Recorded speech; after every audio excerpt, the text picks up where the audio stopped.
awesome variety. The kick-ass. I love Brave New Radio. The sensational. I've never heard anything like it. This is the one and only Brave New Radio. The views and opinions expressed on this show are solely those of the host and guest and are not necessarily supported by WPSC 88.7 FM, station management, or the station owner, William Patterson University. Anyone wanting to offer differing opinions may do so by calling the show at 973-720-2738. Abusive callers will be rejected. Now here's your program on WP 88.7 FM, Brave New Radio.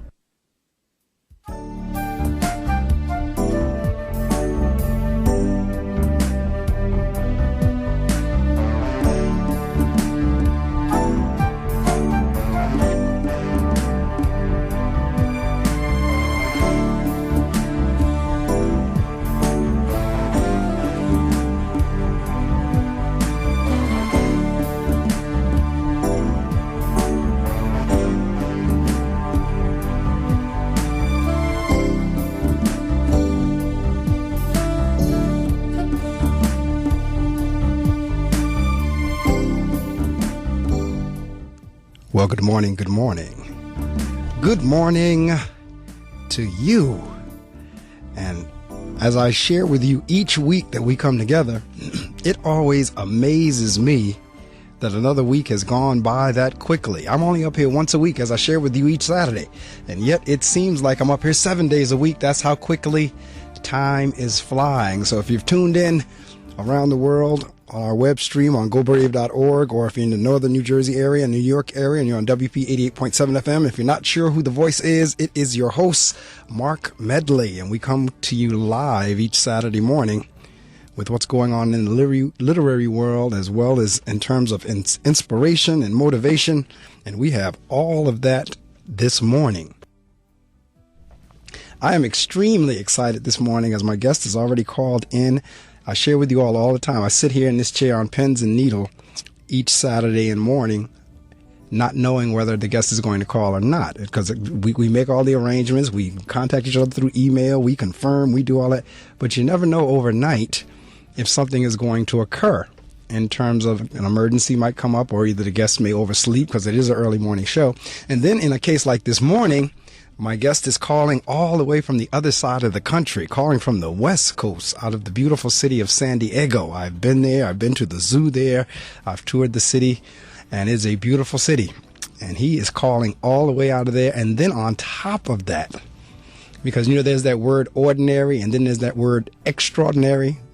It's the word extra in front of ordinary. Well, this morning is going to be an extraordinary interview because my guest is a United States ambassador. He's an ambassador to South Africa, and he's an author, and I'm going to get into that a little bit. Matter of fact, in terms of the bio, I'm going to invite you to go to his website and read the bio for yourself. I'm going to read excerpts of it, but I want you to go there because I want you to see the accomplishments of this gentleman that's on the show with me this morning. And I love his personality. We talked for a couple of minutes before going on there, and I could see right off the bat, I could feel the energy over the phone lines.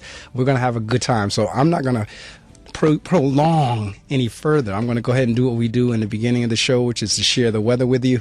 Then I'm going to go ahead and read from our two books, and then introduce my guest. Like I said, I'm going to give you excerpts. Normally, I read the whole thing, but this one is so extensive. I'm going to invite you to go to the website and study it for yourself. So I tell you what's going on here in terms of weather in the Wayne, New Jersey area is 25.8 degrees. We are working our way up to a high of 57. That's right, folks, 57. We're working our way up to a high today of 57 with a low of 41. Partly cloudy tonight. And then tomorrow, Sunday, sun and a few passing clouds. High around 60. Yes, wonderful. Love it. 33 degrees as a low Sunday night. Clear skies. And then on Monday, President's Day, mainly sunny, high of 48, low of 25, and then on Tuesday, high of 46, low of 36, partly cloudy skies again, and then on Wednesday, becoming partly cloudy, a high of 61 and a low of 41, and they say global warming is a myth. Okay, maybe it is, I don't know, but I tell you what, I'm loving the warm weather. 46 is a high on Tuesday, 61 is a high on Wednesday, 48 is a high on Monday, 60 is a high on Sunday, 57 as a high on today. Well, that's the weather brought to you right here from the WP 88.7 FM Weather Center. All right, for today, February the 18th, out of the book, The Power of Being Thankful, 365 Devotions about the Power of Gratitude, and that is by Joyce Meyer. The leading of the Holy Spirit. But the Comforter, Counselor, Helper, Intercessor, Advocate, Strengther, Standby, the Holy Spirit, whom the Father will send in my name, in my place, to represent me and act on my behalf, he will teach you all things, and he will cause you to recall, will remind you of, bring to your remembrance everything I have told you. That's John 14:26. The Holy Spirit acts somewhat like a traffic policeman inside of us. When we do the right things, we get a green light from him, and when we do the wrong things, we get a red light. If we are about to get ourselves into trouble, but have not fully made a decision to proceed, we get a caution signal. The more we stop and ask God for directions, the more sensitive we become to the signals from the Holy Spirit within. Thankfully, he doesn't scream and yell at us. He simply whispers in the still small voice, see 1 Kings 19:12, and lets us know we are about to make a mistake. Each time we listen and obey, it becomes easier to hear him the next time. He will always lead us to the newness of life and inner peace if we yield to him. Prayer of thanks. Father, when I am in a situation where I'm not sure whether to proceed or not, help me to hear your voice. I thank you that you have a clear direction for my life and that you will lead me and guide me into your plan for my future. That's from the book, The Power of Being Thankful, 365 Devotions for the Strength of Gratitude. And from Iyanla Van Zant's book for today, February the 18th, out of her book Until Today, she says, I will know love when I realize I have to see the love that is present right now. Have you confused loving someone with wanting to be in a loving relationship with them? Have you confused caring about someone with wanting to be around them all of the time? Have you confused having needs and desires with needing to have those desires fulfilled? Chances are, if you have confused any of these things, you may not know it. It is perfectly natural and normal for a human being to want the companionship of another human being. We want to be held and heard, honored and respected, cherished and valued by someone. You can have these things in your life in one form or another, but if they are not tied up in the bow of an intimate, loving relationship, you may wonder why nobody wants to be in a relationship with you. We get confused about what a relationship is and what it says about us. We confuse the need for loving care and concerns with our desire to be an intimate or in an intimate union. We also confuse a good, loving, platonic relationship with some form of rejection. To be in a relationship is a choice. Human beings have a right to choose to be or not to be in a relationship. What they choose may have nothing to do with you. People can love you and care about you without experiencing you in an intimate, loving relationship. I know this may be a little hard for you to swallow. It may also be confusing. I offer you this. Cool out on the demand to be in an intimate, loving relationship. Open your eyes to the love in the relationships you have right now. Until today, you may have been confused about the people who chose not to have an intimate relationship with you. Just for today, be devoted to embracing the love, support, and comfort you receive in the relationships you have with family, friends, and co-workers. Today, I'm devoted to embracing and acknowledging the love I receive in all of my relationships. And that is from Iyanla Van Zant's book, Until Today. And now, those of you who listen regularly and first-time listeners, good morning to you. You know the routine. I need you to get on all your social media sites and let everybody know that the Reading Circle is on the air and my guest is on the air with me. And again, he is none other than Ambassador Delano Eugene Lewis. Ambassador. I'm going to give you a brief. I'm going to read excerpts as I skip through his website. And I want you to go there. It's DelanoLewisSpeaks.com. Delano Eugene Lewis was born in 1938 in Arkansas City, Kansas, and was raised in Kansas City, Kansas. Been to that city, too. Another beautiful city. His was one of the last of the segregated generations in America. He lived in an all-black neighborhood and attended an all-black public school. Lewis's father was employed by the Santa Fe Railroad. His mother worked as a domestic while studying to be a beautician. The personable executive recalled in the Washington Post that his parents were supportive and warm, but his mother gave him one bit of advice. She told him, "You can do anything in this world you want to do, but sing." Lewis took the advice to heart, indulging his love of the arts by learning to tap dance and by playing the violin and trumpet. In high school, he was the drum major for the band. Then he breaks out into the various years in the 1960s, the 1970s, the 1980s. I love the way he's done this, 1990s, into 2000. In 1999, he was nominated by President Clinton to become U.S. Ambassador to South Africa. He served from 1999 to 2000. We'd like to welcome to the Reading Circle microphone Ambassador Delano Eugene Lewis. Ambassador, good morning. Good morning to you, Mark. How are you? I am wonderful, thanks. And as I said earlier, whenever we talked a little bit before going on the air, even better now that I hear your voice, and particularly after you shared with me you were calling out of San Diego, it heightened. It's a little early here, but I'm pleased to be here. Thank you. Just a little early. I mean, for those of you in the listening audience, you know we're on East Coast time, Eastern Daylight Time. So it's about 6:12 here according to my clock. So it's about 3:12 a.m. there on Ambassador Lewis's clock. So I am always appreciative that my guests choose to rise early to join us. All right, with that being said, I'm going to share some information with the listening audience. Listening audience, you know the routine. I mean, every last social media site that you're on, I don't care if it's Facebook, Pinterest, Instagram, LinkedIn, Twitter. Twitter is the hot one now since the president uses that all the time. Make sure you get on there and let someone know that Ambassador Lewis is on the air with me while I'm sharing this information. As soon as we come back, we're going to begin the interview.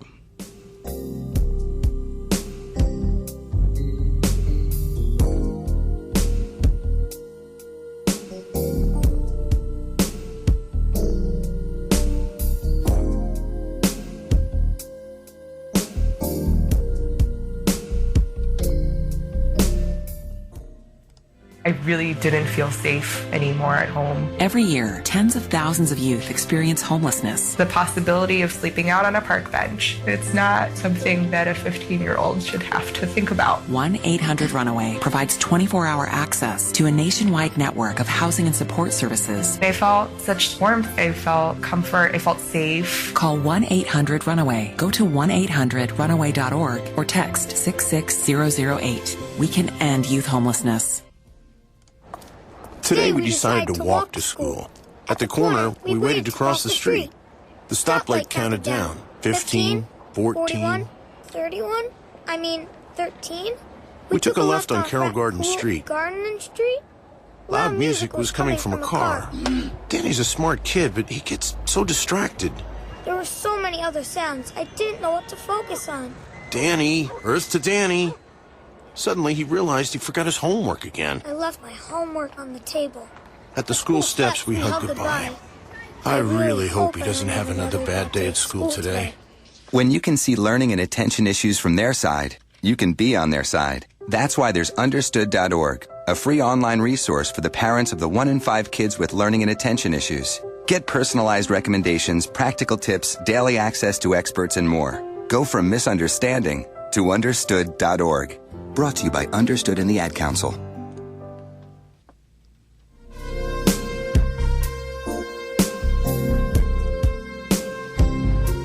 You're listening to The Reading Circle with Marc Medley on Brave New Radio.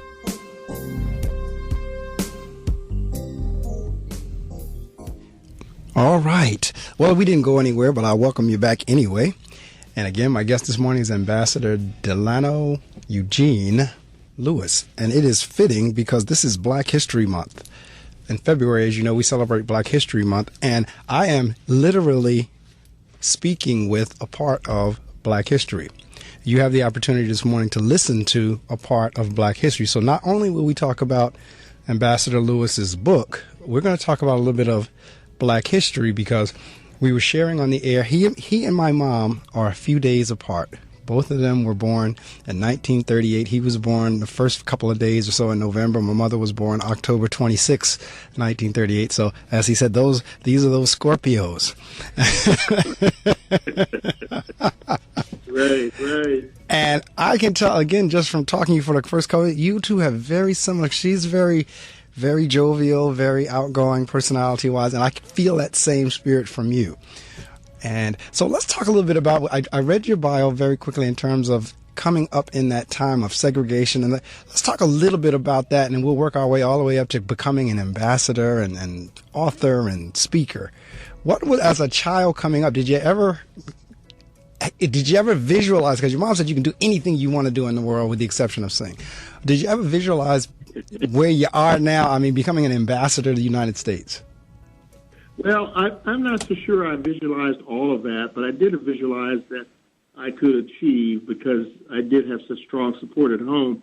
And what's so interesting about that statement about I could do anything except sing was that I had a hard time singing because Mom said I couldn't, but I could do everything else. And so that really began my whole thought about self-confidence and self-worth, and had that kind of support. But I had a good family. As I mentioned, you mentioned, my father was a railroader, and he was gone a few days a week and back a few days. And then I spent a great deal of time with my mother, who really shared with me a lot about people and values. And so I was very, very fortunate. And I grew up in a black neighborhood, which was also very supportive. I mean, we were poor, but we really didn't know we were poor. My dad had a very good job, and so we were not poor, but we lived in moderate circumstances. But I had the great support of a good neighborhood, and also we attended a Black Baptist church, and I had a great deal of support from the church and from family. So when you put those things together and a good school environment, it does give you the foundation for success. And I could not agree with you more. As a matter of fact, the ingredients that you put together are the ingredients that are needed even today in 2017. And I work in the school system. I work with kids and parents and teachers all the time. And a lot of those ingredients are not there, and it is having a major league impact on our infrastructure. And right. I mean, it's like if we tell people all the time, you know, school and home and church and all that, it's a partnership. And usually I always draw a triangle. I said, if you have all three of them, now I know there's the religious piece where everybody doesn't go to church, everybody doesn't believe it. Okay, I get that. But at least if you have two out of the three, and in many cases, we only have one out of the three, which is the school. Right. And so what you said is so important. And it's, now the other interesting part, especially since this is Black History Month, was because there's always that argument that's made for segregation versus integration, that some say we were more successful whenever we had our own neighborhoods, our own church, our own schools, our own stores, our own, I mean, some would say that. I don't know. It's always debatable. But just listening to you, it sounds as if you were not any of the worse for coming through, at least during that period, with the support system that you had. No, not at all. And I think the way you position it is quite right. I was in high school from 53 to 56, and it was Sumner High School in Kansas City, Kansas, and it was the only black high school in the state of Kansas. All the other high schools in the state were segregated. It was the elementary schools that were, they were integrated, and it was elementary schools that were segregated. Brown v. Board of Education, Linda Brown was trying to get into the elementary school in Topeka, Kansas, so that wasn't far from where I grew up. But as a result of that environment, we had some of the best teachers that you could find, because they were all black teachers, but they couldn't find jobs other places because of segregation. So they ended up, many of them, at Northeast Junior High School and Sumner High School. They really cared and worked very hard to support us. So that, from that standpoint, was a very positive. The downside is that you don't get a sense of the real world because you're not interacting with other people of other races and other backgrounds and ethnicities, and that's what you lose. You may gain some things, but you lose not having diversity of the real world. But I had a good school and good teachers, and it provided a real foundation. And one story that I can remember was not only did I have the high school, but my principal lived right across the street from me. It was sort of cat-a-corner. He lived on a corner. I lived on Freeman. He lived on 10th Street. And he would see me all the time, not only in school, but he'd see me in the neighborhood. And he stopped one day at the band class, and he said, "How's Delano doing?"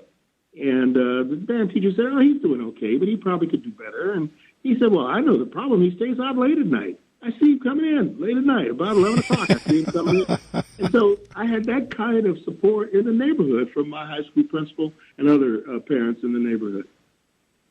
I could not concur with you more. And interestingly enough, a couple of years ago, I wrote a blog post about that very thing because one of the kids that was in my school that I was serving in at the time lived right down the street from me. And he saw me one day as, he was out on the street playing football, and he came up to me and he asked me, if I get all my grades up, would you get me like a gift?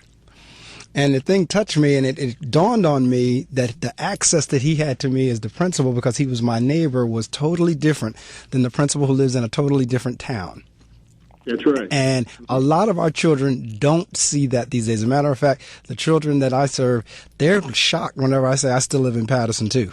When I say I live in the same city you live in, I can name every one of these streets. I know the streets you run up and down. They're shocked because they're so accustomed to, and I'm not saying there's anything wrong for those that rise and move to a different neighborhood or move out to the suburbs or what have you, but there is a different dynamic whenever your teacher or your administrator lives in the same city or neighborhood that you do. It has something, it's a different dynamic in terms of the relationship, because the kid does not see you as an outsider coming in and just going back out. Like, well, you really don't care about me because you don't even live here. That's right. And then the values are reinforced. When you can get a value system from your parents or from the guardians or your brothers and sisters and family, you get certain values at home. And then you get certain values from school, and they're reinforced. And then you can go to the neighborhood church, if you're fortunate enough, and do attend church and have that religious, spiritual background. You get those values reinforced. And that's very important for a child as he or she is growing up, when you get that kind of not only educational foundation, but to get a value system that is supported throughout the neighborhood and throughout your life. So you get a sense of each day you're getting that support as you're growing up. It's very, very important. Absolutely. Every now and again, one of the kids will visit the church that I attend, and they are likely to faint whenever they see me in there. I mean, the expressions on their face, and first off, I think kids in general, they don't think teachers and principals and all that do the same things that they do. So wherever they see, whether it's in a supermarket or wherever, they're like stunned. And it's like, yes, we have to do the same things you do. So when they come to church or whatever, but I'm saying all that to say it is so important in terms of the neighborhood and the support. And unfortunately, in a lot of instances, we have lost that, because I'm working my way through as you're coming up now, because now you're in your early teens and heading into your 20s at the time whenever Martin Luther King is coming up and the whole civil rights movement, everything is really kind of kicking off. Let's talk a little bit about that. We're going to zoom forward from, in grammar school to your high school time, college time, and the whole thing going on with the civil rights movement. Yes, in fact, my days were just a little bit before the civil rights movement got into full force. I graduated high school in '56. And one of the things that I would share with your audience is that I had a number of strong black male role models from high school. I mentioned my high school principal, who was very important in my life because not only was a neighbor, but he was a strong African-American male. And then my science teacher, my band teacher, my chemistry teacher, strong black role models. And many of them were college educated. Many of them had gone to the University of Kansas in Lawrence, Kansas, a few miles away. Many of them were members of Alpha Phi Alpha fraternity, and many of them were strong in their neighborhoods. And so as I grew up, I knew exactly where I was going to go to college. I knew exactly what fraternity I was going to pledge because of those strong role models that I had growing up. And that really did position me in life. And mentioning my principal, when I was a junior in high school, he appointed me, along with a good friend, my close friend, Dan Matthews, to be a delegate to Boys State in Wichita, Kansas. And Boys State is going on today. There's Girls State as well. It's an American Legion project of government in action.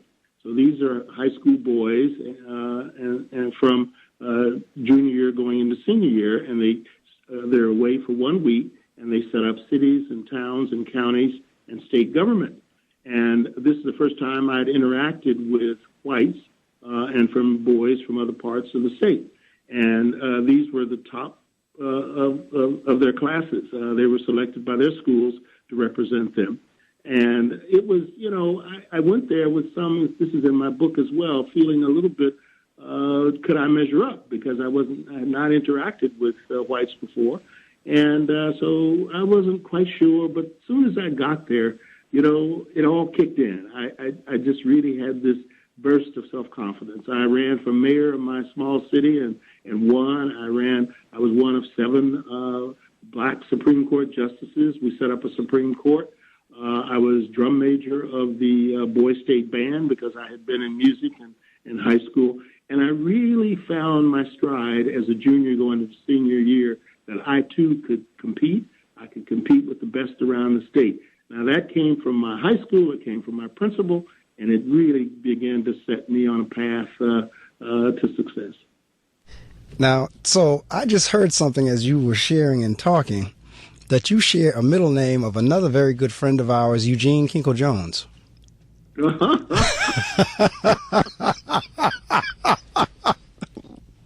He is one of the 7 jewels and foxes of Alpha Phi Alpha. That is correct. So we have another connection, my good brother. 06. Oh, my goodness. Because I am an Alpha Phi Alpha man as well. You're an awful young Alpha Phi Alpha. I was Upsilon chapter, April 1957. Oh, my goodness. I am Delta Mu Lambda chapter, May 1986. And, wow. A very important part of my life. Very much so. It really is. And it's interesting that you were saying the men that you saw were in that fraternity, because it was the same experience for me. It was 2 things. One, I was doing some research because I'm a huge Martin Luther King fan. Huge. Right. And I've done a lot of reading and research. And I came across one day that Dr. King was a member of Alpha Phi Alpha fraternity. So that right there sealed it for me in which way I was going. But then, like you just said, the men who were influencing me beyond my father at the school and everything, and I didn't connect it at the time, but they were all alpha men. The band director, one of the guidance counselors, social workers at my school, a prominent pastor in the city, all of them were a part of Alpha Phi. As a matter of fact, the talent show at my school, because I'm a musician as well, I played piano and keyboards, and there was a talent show that we had every year around the Easter holiday. It was called the Black and Gold Review. And, and it was sponsored by Alpha Phi Alpha fraternity. It took me a little while to make that connection because of the colors, but that's why it was called the Black and Gold Review. But the people in charge of that was that counselor, the band director, some of the other men. And it does play, again, a very important role in terms of support, in terms of networking, connections, giving back to the community, so forth and so on. So that makes all this, that even makes even more sense why we're connecting. It's great. It's great. As one of my sons said, there are no accidents, there are no coincidences, and the fact that we're connected today. But I also want to say very quickly, and I'm glad you did, that these were African American role models other than your father. And I want to say to you and to the audience that my father was definitely a role model. He had 11th grade education, but he started on the Santa Fe Railroad. That's why we moved from Arkansas City, Kansas to Kansas City, so he could look for work, and he found a job in Santa Fe as a chair car attendant and stayed on the Santa Fe for 37 years. And I can remember how proud I was because I saw him get up, put on his uniform. His shoes were always spotless and shined, and his uniform was always neat. He went out with a song because he was very proud of his work, and he was very proud to be a porter, and he brought that check home and was a very, very strong person. And he supported me through, as well as my mother, when I went on to University of Kansas from high school, and then I went on to law school. And not only did my parents help me in undergrad, but when I finished high school, I had fallen in love, and I told my dad I wanted to get married, and he says, I thought you were going to law school. And I said, well, I am. he said, well, what are you going to live off of? And I said, well, I don't know. We're in love, and if she doesn't have, we don't have children, she will work, and then I will work, and we'll make it happen. He said, he looked at me and he said, well, I'm going to help you through law school. I said I would, even though you're going to get married. And so I say that to say that was a strong, important part of my life. He was a role model. He was a supporter along with my mother. But to talk about a support of tuition in undergrad and also tuition after marriage in law school made all the difference in the world. Absolutely. I sit here and I listen, and so many things come to mind in terms of, again, what we're talking about, support base. One of the biggest challenges we have in education, and I understand it as an educator, is, and it's my mother and father's mantra whenever I was a kid. They had a couple of them, but one of them was it all starts in the home, kind of like what we're talking about this morning. Matter of fact, those of you in the listening audience, if you've just joined us, I hope you've been with us since 6, but my guest is Ambassador Delano Eugene Lewis, and his book is It All Begins with Self, How to Discover Your Passion, Connect with People, and Succeed in Life. And that's what we're talking about here. You know, we didn't get into the meat of the book per se, but the conversation that we're talking about is the book. It all begins with self, which is kind of a derivative of it all begins in the home. And I sit here and I listen to you as you talk about the pride about your dad and the uniform and all that. And I share that same thing. Matter of fact, I didn't realize just how little my mom and dad had until my dad died, because they put me through college and, helped me with my first car and so forth and so on. And I had I was like you, we were poor, but I didn't know we were poor. I mean, and for the rest of the kids that were on the block, we actually were a little bit ahead of the game. So didn't know anything about necessarily being poor per se, because we pretty much got what we wanted whenever we wanted, or got relatively close. So I didn't know until he passed away, and I was good. I was stoic in terms of doing the funeral arrangements, and my mom didn't have to do any of that. I did everything, and I didn't cry at the funeral. People were like, aren't you going to cry? Aren't you going to? Like, no, well, okay. But when I cleaned out his dresser drawer and I came across one of his pay stubs, that's what broke me down, because I, at that same year, had started working as a secretary for AT&T as a secretary, because even though I had a college degree, they weren't hiring management employees at the time. And they said, well, if you're willing to come in non-management, you can work your way up to management. So, okay. So I started as a secretary, making more as an entry-level secretary than he had made after being in the factory for 25 years. Right. And so when I came across that, that's what broke me down. But at the same time, I had college educated, they paid for, so forth and so on. So I can relate. And you're absolutely right. It all begins with self. It all begins with the home. We have so many kids and adults, for that matter, that are struggling with self-esteem issues. That they, like I read the passage this morning from Iyanla Van Zandt. They're looking for these intimate relationships with others, and they really don't even know themselves. That's right. They don't have this self-worth and self-confidence. Let me tell you, there's another connection in our lives, Mark, and that has to do with AT&T. If you read my book, It All Begins with Self, it talks about Sumner High School, University of Kansas, Washburn School of Law in Topeka, Kansas. My first job out of law school was the Justice Department under Bobby Kennedy when John F. Kennedy was president. I moved from there to the Equal Employment Opportunity Commission. Then I served in the Peace Corps as Peace Corps staff in Nigeria and Uganda, and came back and worked on Capitol Hill. But in 1973, I went to work for a subsidiary of the old AT&T called Chesapeake and Potomac Telephone Company. Oh, I know that. And the C&P Telephone Company was a multi-state company, 4 of the 21 companies of the old AT&T. And because of my preparation and background and good mentors that I talk about in the book, I ended up as the highest ranking African-American hired in 1973 as a public affairs manager. And within 3 years, I was an assistant vice president. And within about 10 years, I became an officer of C&P, which became Bell Atlantic. That's right. And after 21 years, the last 5 years of that 21, I was president of operations of Bell Atlantic in Washington, D.C. So I had 21 years in telecom. So I share your experiences at AT&T. Wow. It was a fantastic company. I was very fortunate to be hired and very fortunate to have mentors and was able to work up the ladder. I started fairly high in management and learned the business. And I talk about in that book, not only do you have to have education and a good foundation, but you've got to be open to new opportunities. Correct. And expand your mind to take on new things. And so that was my business career. So it was just incredible in terms of my experiences. You know, and I tell people all the time, there's no such thing as a wasted experience.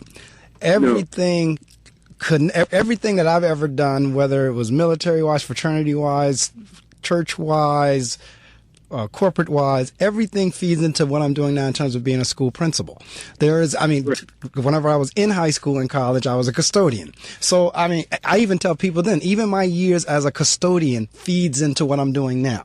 There is no such thing as a wasted experience. And see, you came through a time, because I know I had 15 years at the time at AT&T. I was there from 85 to 2000. And in many instances, most instances, if not all the instances, with the exception of one time, most of the time I was the only African American in the group. So I know when you came through, you were the only African American in the group. And most of these endeavors that we're talking about, you probably were the only African American in the group. How was that for you? Because I have a 22-year-old daughter that just started in the corporate, and she's constantly telling, Dad, I'm the only African American in the group. I said, welcome to the club.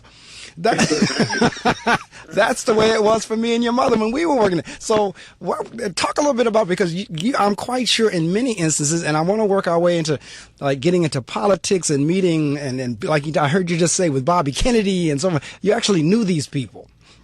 Absolutely.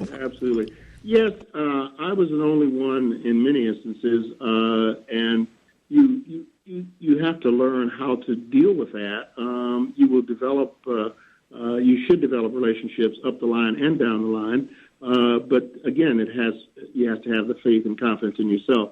And in the book, I talk about it all begins with doing a self-assessment, doing an understanding of who you are, and capitalizing on your strengths, and being able to make those strengths work for you. But that all talks with a self-assessment and a focus and a self-confidence. But I had a good, strong college and law school background, and I must say that along the way, and a very important piece of that was falling in love, as I mentioned before, and married my college sweetheart, Gail Jones, and who was from Topeka, and we met in Lawrence. And we married after undergrad, after I graduated in 1960. We married in 1960, and we have been married 56 years. We have Congratulations. God bless. Thank you. Thank you very much. We have 4 adult sons and 11 grandchildren. So we consider ourselves really, really blessed. But on your point of being the only one, this is, sometimes nothing... You can't say that you can be always proud of this. It's what's happened in our society that you run into discrimination and prejudice and the system, and you end up as a minority being that only one. But the point is that you work hard and persevere, and you can bring others along, and you can make it all happen for yourself and your family and make influence and help others. And so that's what I tried to do in my careers. I had the 10 years in the federal government, from, as I mentioned, the Justice Department to the Equal Employment Opportunity Commission to the Peace Corps staff. And then I worked for Senator Edward Brooke of Massachusetts, another good alpha man. Yes, indeed. Who was the only black senator in the United States Senate at that time. Correct. And I was his legislative assistant. And then I became chief of staff of Walter Fauntroy. Walter belonged to that other fraternity called Alpha Psi. But I won't go that. That's right. but Walter was also a confidant, and it still is living, is a confidant of Dr. Martin Luther King. And he is a Baptist minister and from Washington, D.C., and became the first non-voting delegate to the House of Representatives from the District of Columbia in 100 years. And I was Walter's chief of staff. But when he was in the civil rights movement, he was a confidant of Dr. King, along with Jesse Jackson and Andrew Young. And they were the young ministers that were speechwriters and activists along with Dr. King. So when I was working for Walter in the office, Dr. King had been assassinated, but Coretta Scott King would always come by the office, and I got a chance vicariously by meeting her and get a sense of the civil rights movement. But while I was in law school, that movement was beginning to take shape, and I decided that I wanted to do my part in the movement, and I felt that I could do it through the rule of law. And I talk about that in my book, that when I looked at my strengths and abilities, I felt that I could speak. I felt that I could have some measure of leadership, and maybe law school might be a way for me to play my part, not only to something productive, obviously, but also help in the civil rights movement. So that's how I decided when I graduated from Sumner in 1956. You look at my yearbook, and it talks about the things we talked about, National Honor Society, drum major, band, and so on, but it also said in there, ambition, lawyer. And 7 years later, I graduated in 56. 7 years later, in 1963, with a wife and two children, as a part of that experience, I became a lawyer in those 7 years after high school. So again, the focus, understanding who you are, having that confidence in yourself, getting that strong educational background, but having that direction. And so I chose law so that I could play a part in the civil rights movement. I started in justice, but I wasn't in the civil rights division at that time. I was in the internal security division, but I was learning what it is to be a lawyer in the federal government. But the second job I had, keeping my eye on the prize, was the Equal Employment Opportunity Commission, and that was dealing with civil rights discrimination complaints. So to answer your point, yes, I might have been the only one, but I held true to my focus. I developed a family and a relationship along the way. I produced and was productive for my family, and I tried to be a part of the communities that I lived in. So I feel very, very blessed. No, and believe me, you are, and I'm inspired just listening to you. We're like 3,000 plus miles away, and just listening to you on the line, I'm sitting here, you're like charging me. I mean, it's because it's. Your title of your book is right. I tell you, my parents had two mantras. One of them was "It starts in the home." The other one was "Think for yourself." Like regardless of what anybody else around you is doing or not doing, think for yourself. So your book is "It All Begins with Self," because in those scenarios that you described, you have to be able to stand firm regardless of what's going on around you. Because again, and even in 2017, I can't even say like, you know, during that time, because I was a kid in the 60s during that time frame, and there was just some things I didn't realize why we did things was because of the civil rights movement. I always tell people all the time, my parents, my mother was North Carolina, my father was Virginia, so whenever we would travel from New Jersey, we'd have to go down 95. It never dawned on me the reason we had to carry our food in the car was because we couldn't stop at the restaurants. I didn't know that until I was older. I just thought that's the way everybody traveled. Everybody had their chicken in foil and frozen sodas and potato chips and everything. I didn't realize it was because we could not stop at those restaurants along the highway. And then, of course, the economics too. But you have to have a certain mindset to say, I have just as much right to be here as you do. And I am confident enough in myself and my abilities and my faith and so forth and so on. Because a lot of times I used to get hit with this all the time.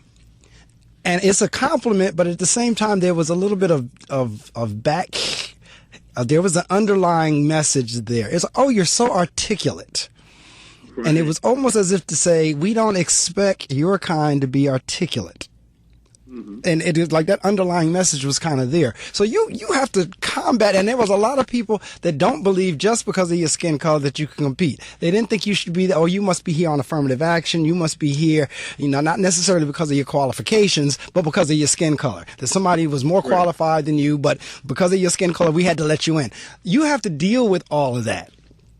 And still be able to have the confidence in yourself to say, I'll do what I need to do to get the job done. And that's what I'm hearing from you. And definitely before the day is over, I will have downloaded your book. I have like over 200 plus books on my Kindle, and I'm going to add this one today. Because I mean, it is a story that needs to be told. My mother always says she loved talking to older people. This, of course, when she was younger. And I'm of that same way. To hear your story and your experience and the people that you've come across, what was it like to be with a Bobby Kennedy, or as I've heard you talk about Edward Brooke and Fauntroy, but you also was with President Clinton and so forth. What was it like? I mean, how did you work your way to that where you got to where you got to? Well, it was a long process, and I talk about in the book having a game plan for success. And I talk about what I call the end game, END, the end game. Think about where you'd like to be 4 or 5 years from now, and if it's going to be an electrician, or it's going to be an engineer, it's going to be a biologist. Then you have to say to yourself, that's what I like to be. Then what does it take to get there? And then you figure out all of the skills necessary to get there. So you work toward that end game, and you have that focus. And I knew I wanted to be a lawyer, but I was married with children, so I knew I had to support a family. So I was always open to these opportunities. And the big one came when I was in the government and worked as a lawyer in justice and with EEOC. And I was at a Justice Department lawyer's home for dinner, my wife and I. And the woman leaned across the table, and this is in my book, and she says, "How would you like to go to Africa?" And I said, "Africa? I'm just out of Kansas." Right. That's exactly what I said. This is 1965 and 66. And I said, "How could I do that?" She said, "You could go with the United States Peace Corps." And I said, "Well, Peace Corps started in 62. I said, right. I'm married. I have 3 children, 3 boys, 5, 3, and 2. And I thought, how could I do that?" She said, "Peace Corps staff. You can go as staff. Here's my card." And it said, "Cynthia Courtney, desk officer, United States Peace Corps, West Africa." 6 months later, we landed in Benin City, Nigeria, with my wife and 3 boys. And I was a Peace Corps administrator in the Midwest part of Nigeria at that time. Now, this was moving further from the law, but it was becoming an administrator. It was expanding my horizons.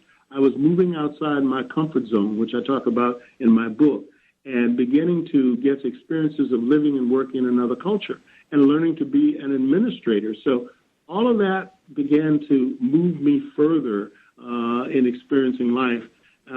So we were there for 1 year and had to leave because of the civil war in Nigeria that built up, and we had to we evacuated the Peace Corps from Nigeria. And then I was appointed Peace Corps director. I was assistant director in Nigeria. I was appointed Peace Corps director in 1967 and to Uganda, the country of Uganda in East Africa. So we went there with the 3 boys, and then our 4th son was born in Kampala, Uganda. So I was running the Peace Corps program, 160 volunteers, at 28 years of age. So think about it. This is 1967. Idi Amin was head of the army. Milton Obote was the president. I was the Peace Corps director there at age 28. So this was a whole new world that was opening up to me of living and working overseas, and then coming back and using that experience on Capitol Hill. It also positioned me to be ready to take on other responsibilities in the business world. But again, coming full circle, when President Clinton and Bob Nash, who was head of appointments for President Clinton in 1998, were looking over for possible nominations for ambassadors to countries in Africa. I got this call from Vice President Gore in 1998, and by that time I had left National Public Radio, where I had been president, and moved to New Mexico, sort of semi-retired, and got this call from Vice President Gore, and picked up the phone, and the voice says, "Del, this is Al," and his voice became very official. He said, "I'm calling you on behalf of President Clinton, and the president would like to nominate you as the next United States ambassador to the Republic of South Africa." And I said, "What did you say, Mr. Vice President?"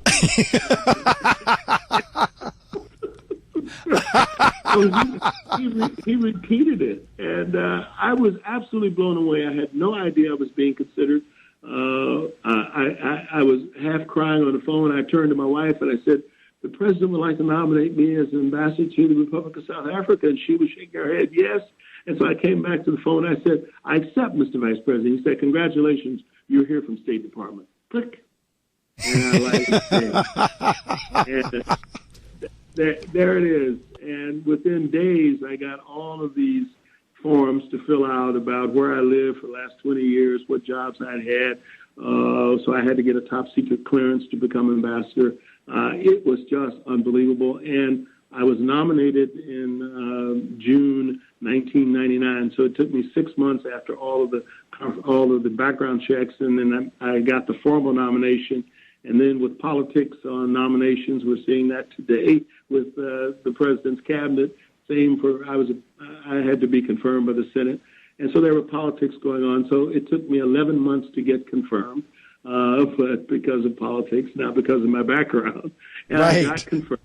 And so in December 1999, almost 11 months from the time I got the call from Vice President Gore, we landed in Johannesburg and went to the embassy in Pretoria, where I served for a year and a half as United States ambassador. So it was a coming together of all the things that you talked about, bringing together the educational background, the business background, my experience with the Peace Corps. Now I was running the second largest embassy on the continent of Africa at the embassy in South Africa. So it was a marvelous experience with President Mandela, who had just stepped down as being president. I presented my credentials to Thabo Mbeki as president, and I made a call on Nelson Mandela as the U.S. ambassador. So it was just one of those things, and this is about growing up and living in America, taking advantage of the opportunities that were presented, but being ready for those opportunities when they come. Now, you don't know about what's around the corner, but to be ready for them, right, to be open to them, to be able to step in and to do it when you're called. And so that gives you some sense of, and I talk about it in some detail in the book, about how you can connect with people and discover your passions and succeed. No, you're absolutely right, because you never know. And that's one of the messages, because, again, I serve in a elementary and middle school in an urban area. And one of the messages we try to get across to the kids is the exact one you just said, that you never know what opportunity is going to present itself, but you have to be prepared for it. The lack of preparation is killing us. You have to be prepared for it, because on any given day, now, like if, again, somebody told me 5-6 months ago, me and you would be talking right now. Okay, like, wow, you just never know. I mean, I was laughing with you before we went on air that if anybody would tell me the show would be on the air 16 years later, I'd have looked at it like, yeah, right. But we never know. But over this 16-year period of time, I have met some of the most wonderful people, including yourself. I've had a chance to talk to you. I've had a chance to talk to Dr. King's niece, Alvita. I've had a chance to talk to Judge Hatchett, Nikki Giovanni. I mean, I've had some folks from around the world that are high-profile folks, as well as local folks, local authors. But I've had the opportunity to meet and talk. But again, you have to be prepared. You have to be prepared for the opportunities that come your way. When you're not prepared, that's whenever you find yourself wishing and wondering. But it's just fascinating to me, because all the people that you're talking about, that you've networked and talked and met and everything else with and hung out with, for lack of a better term, are the people that everyone else see on TV and in magazines and in newspapers. They're like the power brokers. Me personally, I don't necessarily get starstruck per se, but it's kind of like you're hanging with like the world leaders. What is that like? Oh, I tell you, it's absolutely something. But I must tell you, Mark, that all the things that I've talked about, I must hasten to add that I didn't do it alone. Right. You don't get there alone. I had, starting with the family, a good family unit, strong family unit with mother and father. I had a very supportive, and still have a very supportive and loving spouse. Right. Absolutely key to that partnership to make those things happen. And thirdly, I had strong mentors along the way. Right. In the book, I have a whole chapter on mentoring and a whole chapter on my mentors. And the one I spend a great deal of time on in the book is the mentor that I had in the C&P telephone company. And it's a fascinating story because Ralph Frey was my mentor. He's a white American executive of the company. He's vice president. He's the one who hired me into the company. And within 6 years, I became an assistant VP and worked directly for him. It was Ralph who really believed that this is really a true story. Right. I believe that C&P Telephone Company of Washington, from his vantage point, from his vision, should be run by a minority, an African American specifically, because he said the city was, majority black at that time. He said the school system was over 90% black. The telephone company was the largest private employer. He really believed, with a large black population in the business, he really believed that the company should be run by a black, and he set out to make that happen. And it was an unbelievable story. The first thing he did was he took he brought in a man named Lee Satterfield and as assistant general counsel. And when the general counsel retired, he made Lee the general counsel of the company. So Lee became the first black department head in our business. And then shortly thereafter, he brought me in as public affairs manager and promoted me. And I became a department head after 3 years. And then he brought in Ed Singletary, who was also with AT&T in accounting, and made Ed the assistant controller. And when he moved several years later, after Ed got that experience, he moved the controller to another spot and made Ed the controller. So he had the lawyer was black, his public affairs regulatory person was black, and his chief accountant and controller was black. There were 3 black department heads reporting to Ralph Frey. Mark, there were 10 black department heads in all of the Bell system. Right. Only 10. Right. Only 10 of us. And 3 of us were reporting to Ralph Frey. Now, what he was setting up to do, now he can do this because it was a large company and you had positions that you could move people around and you could train them and so on, but you had to have the vision. Right. So Ralph's vision was that one of us would succeed him and would become the officer of the company and become the vice president and president of the company. And so there was some little competition between the 3 of us. Right. As it would happen, I was the one appointed by Ralph, and when Ralph retired, I became vice president of the company and eventually the officer of the company of Bell Atlantic. So that is a story about a mentor who had a vision. Absolutely.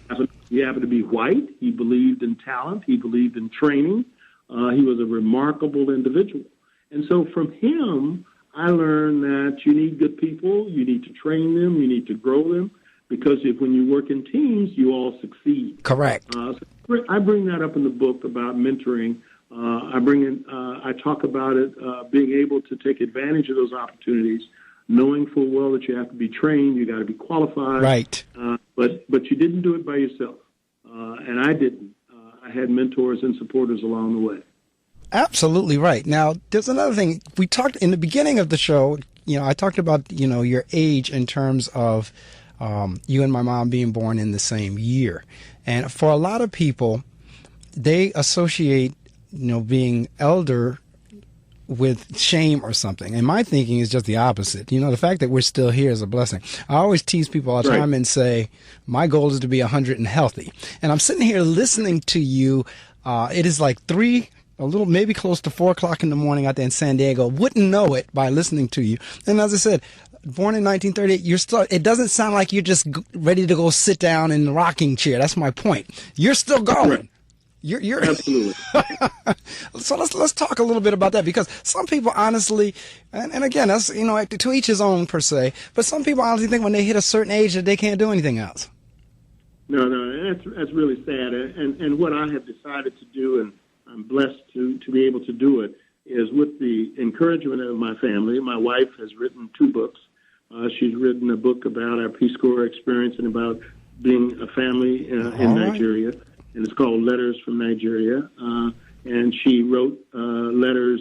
She always kept journals, but she wasn't able to keep her journals with these young kids. They were 5, 3, and 2 when we got to Nigeria. So she sent letters to her mother. And when we moved her mother from Texas to live with us in New Mexico, we found all these letters. And Gail put these letters together, which was like a journal about our experience in Nigeria. And she's also written a book about loving Uganda, which is our experience in Uganda.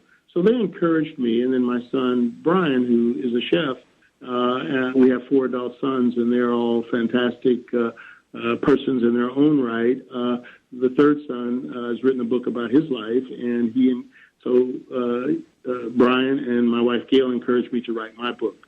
So what I did was we wrote the book. It All Begins with Self. It's a bestseller on Amazon. It was released in June 2015.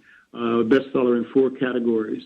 It's a very quick read, 77 pages. You can get it on Amazon. It's a how-to book. So I take my experiences and try to give you an example of how you too can do it. And so to answer your question, I want to spend, as my wife and I talk about it, the 4th quarter of our lives. That's right. I want to spend that 4th quarter sharing my experiences, helping others to get in touch with themselves, helping others find out who they are, helping others consider some of the strengths and secrets that I have, and share those to say, you too can succeed. There's so many people out here that need that kind of support, need that kind of advice. And so if I could just make one person's life better who read my book, who's come across me, then I have succeeded. So that's what I want to do. I want to speak to colleges and universities, and I want to speak to middle schools and high schools. I want to speak to organizations around the country and the world for that matter, but certainly want to start in the country of the U.S. to encourage others to share, to grow and to develop, and to make this a better society. Well, truth be told, that's what life is all about. Interestingly enough, when I leave the studio this morning, I'm going to teach a class on servants. As a matter of fact, the theme is "How May I Serve You?" And that's what that's the title of the class, "How May I Serve You?" And as you know, we're first of all servants of all. We shall transcend all. But it not forgotten. But it really, that's what life is all about in terms of making life better for others. It cannot be that crab in a barrel mentality of I made it and I'm going to kick you back down. I'm going to pull you down. It really does need to be us helping each other out. And now that you have the experience to be able to share it, because there's no, like I said, you have one more sale today, because I will be downloading it later on this evening when I get back home. And then, and I'm even thinking about now as we talk, because I always, each year at the school, I order, 100 so copies of a particular book or 50 copies or whatever, and I give them away to the kids. So now what I'm thinking about is for my 17-18 school year, your book is going to be the book I think I order to give. When kids come to the principal's office, they usually leave my office with a book. And up until this point, I think the book that I've given out the most, interestingly enough, was Ben Carson's book, Think Big. And this was prior to him entering politics. But his book was the one I always gave up. But now I think I'm going to order a box load of It All Begins With Self, because it fits the message. Your book fits the message that I'm trying to get to the kids. So whenever I get a chance, when my new budget comes up for 17-18 or 16-17, whatever year we're going to school years, I think yours is going to be the book that I order X number of copies of to start giving out to the kids. Because, one, I like the fact that you're on the cover. And they see an African-American male, somebody that looks like them, and saying and been able to accomplish everything you've accomplished. Because I need to help them understand you can do it too. I mean, this is the crazy thing, Ambassador. And I guess kids are like kids are. But the kids honestly think that me and you came out of our mother's womb this age. Right. They have, it just does not, right. It doesn't, dawn on them that we were babies and children that came through on our respective paths just like they are now. That's exactly right. Let me add a couple of things. Number one, on the cover, that is a artist rendition. It's a local artist in New Mexico. All right. And she took pictures of me, and then she painted the port. She painted me. So it's really an artist rendition. And so I used that for the cover and gave her credit of the book. But I would be remiss if I didn't share with you my wife's strong influence in our family, because we have these 4 adult sons, and it was Gail who really believed that as we raised our kids, that we should allow them to do what they wanted to do. Absolutely. As long as it was moral and legal. Absolutely. And so we gave them the kinds of educational experiences and support for them to be what they want to be.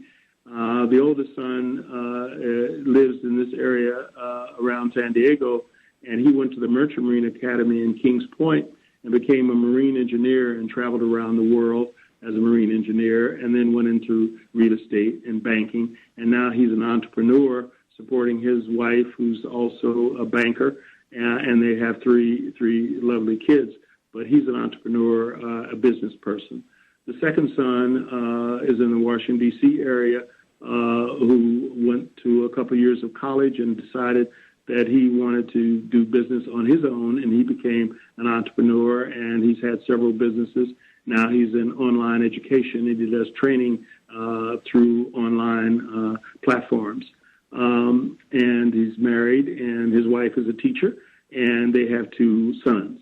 And the third son, the one I talked about, was a chef, went to the Baltimore Culinary Institute and was in the food service industry.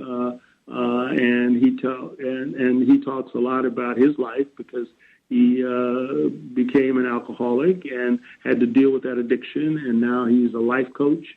And he and I are going to be doing coaching together because he has so much to give and so much to offer. And he's now a writer and a life coach, but a trained chef. And the youngest son, the one born in Uganda, wanted to be an actor from the time he was 4 or 5 years old. And so he graduated from, although we lived in Maryland, D.C. and Maryland, he lived with friends in Beverly Hills his senior year, and went to Beverly Hills High School and came out and went into acting. And he has been in Hollywood 30 years, and he's now an actor and director. So we have these, and Brian has 4 kids, if I didn't mention, and then Phil has 2. So we have not only these 4 sons who are doing things that they want to do and being very productive in supporting their families and in life, but they were able to pursue with our support those things that they wanted to do in life. And I would say to those who are listening that this is also what a parent should strive to do, is to not only give the kids whatever they can give them for education and support, but let them be themselves and let them grow to do what they want to do, as long as it's of purpose and legal and moral, but give them the latitude to be themselves. Absolutely. I could not agree more. My mom sent me a text. She told me to tell you 1938 is a very good year. Oh, I agree. She says a very good year. She can relate because her parents, similar to yours. I mean, my grandfather, I know he did multiple jobs. I got fishermen and longshoremen and just all kinds of jobs my grandfather did. And my grandmother, she raised the children. She did domestic work as well. So she says she can relate. She knows exactly what you're talking about and says 1938 was a very good year. Oh, absolutely. Tell her I look forward to meeting her one day. That's a very great year. Will do. But I tell you, like I said, I am, we laugh all the time in the black church. Sometimes we play with our dialect and we always laugh in this. Some of the sisters say, I'm happy glad. And right. So I'm sitting here this morning talking to you happy glad for so many different reasons. Especially knowing that we're fraternity brothers and just witnessing and listening to your experiences. And, like we were talking about the whole age thing, unfortunately, the children, they always blow us off in terms of anything beyond 12 or 20 to them is old.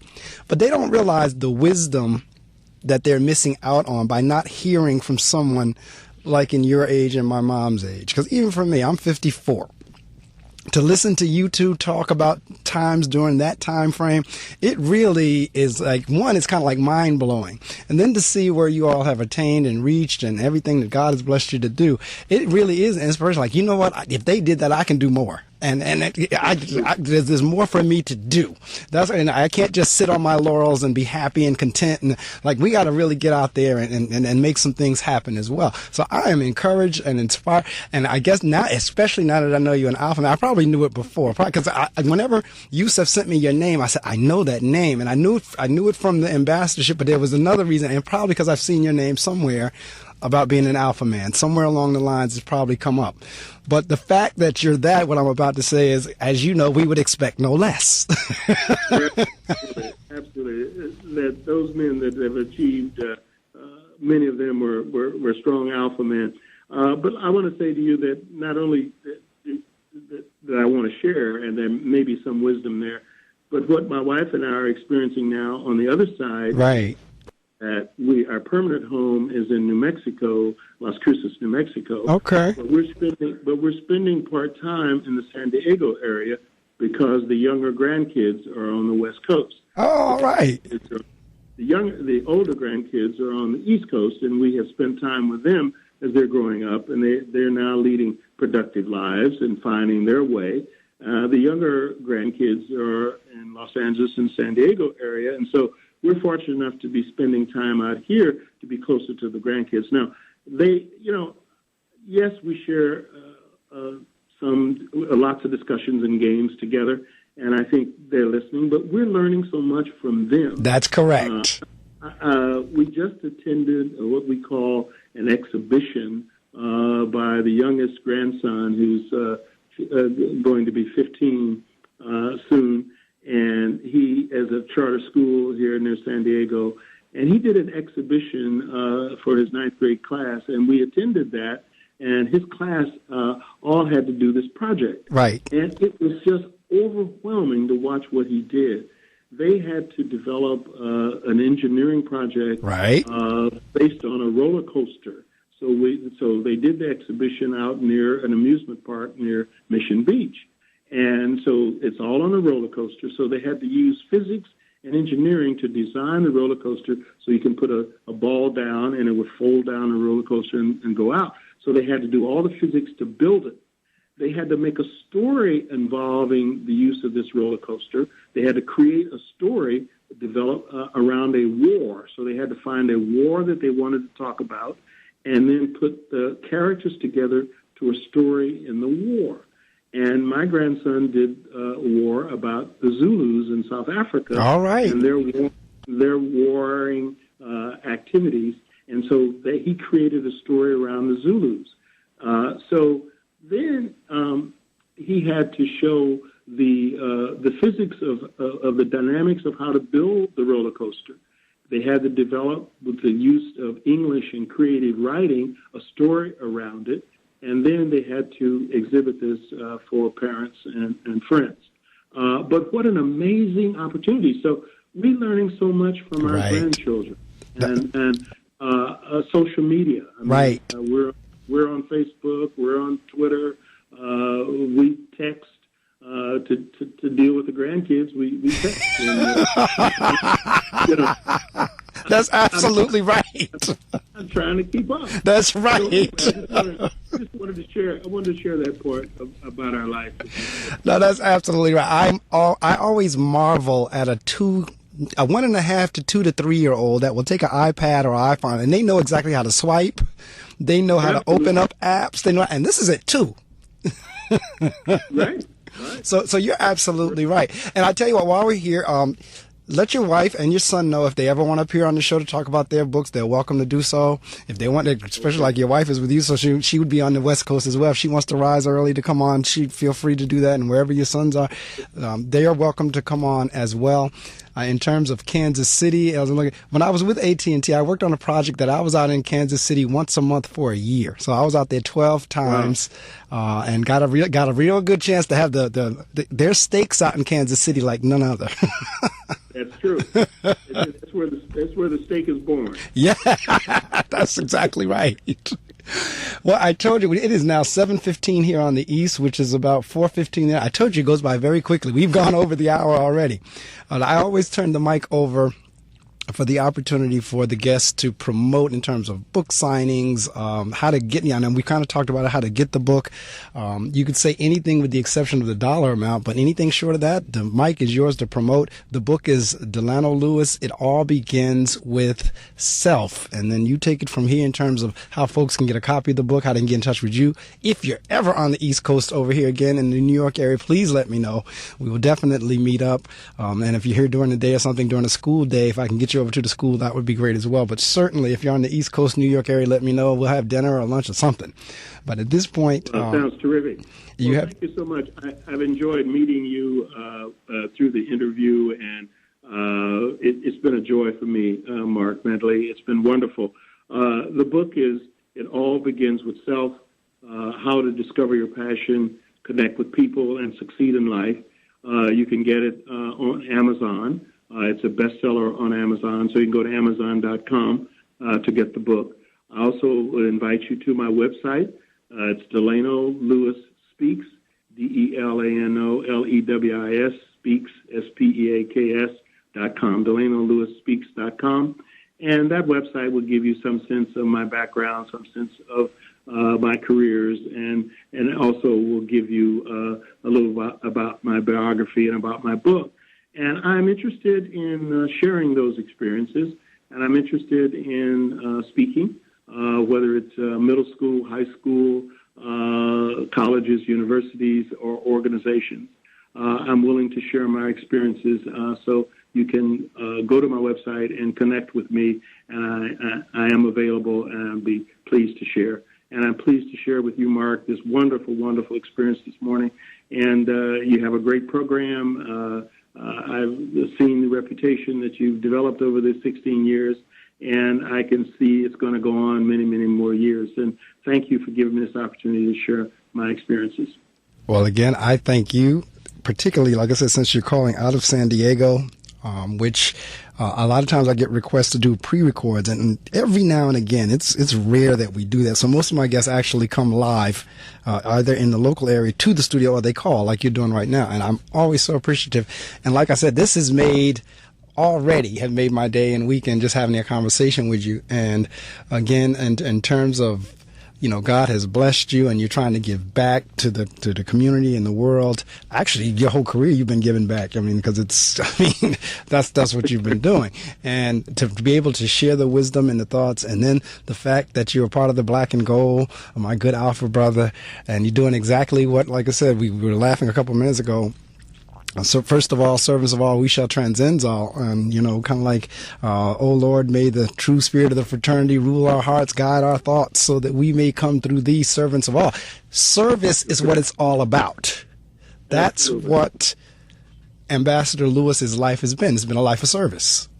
And so certainly one of the quotes that I'm doing in the class that I'm teaching when I leave here is by Will Smith. And it says something, and I have to paraphrase because I don't have it right in front of me, but it was something along the lines of, if you're not making life better for others, you're wasting your time. It was something like that, he said. And I know I have it in my lesson that I'm going to be teaching a little bit later. But that really it's not about being selfish. It's about making life better for others. Somebody made life better for us, and we're making life better for others. So I thank you. The show is recorded. Whenever I get finished editing and everything, I will get it out to you and Yusef, and you all can do anything you like with it in terms of sharing it on websites or what have you. But I am it's like, again, I'm always like in awe of the people I've had the opportunity to meet from this little radio show. Thank you for the opportunity. You're doing a great job and great service. Thank you. Have a blessed day. Say hello to your family for me, and we will be in touch. I sure will. We definitely will be in touch. I get to the East Coast often, and you'll hear from me. Okay, great. Thank you. Take care now. You do the same. All right.